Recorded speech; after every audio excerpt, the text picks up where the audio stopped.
Sa kabilang bahagi ng parang, masayang naglalakad si Tipaklong.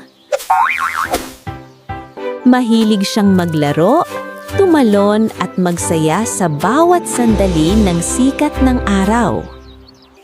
Para kay Tipaklong, ang bawat araw ay parang pista.